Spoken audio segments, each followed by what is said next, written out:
এই গাণিতিক সমস্যাটি আইএফআইসি ব্যাংক টিএসও 2018 এর নিয়োগ পরীক্ষায় এসেছিল। কি বলেছে?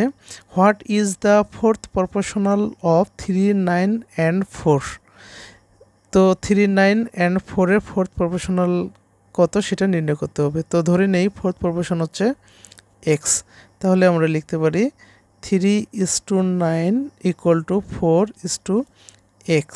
3:9 বলতে 3/9 আর 4:x বলতে 4/x। এখন আমরা আর গুণ করি, 3x গুণ করলে কত হয় 3x, 9 আর 4 গুণ করলে 36। যেহেতু x এর মান নির্ণয় করবো সেহেতু x কে সেপারেট করে 3 কে ডান দিকে নিয়ে আসি, তাহলে 3 কিভাবে ভাগ হয়ে যাবে, 36 কে 3 দিয়ে ভাগ করলে ভাগফল হয় 12, x ইকুয়াল টু কি 12। উত্তর হচ্ছে এ।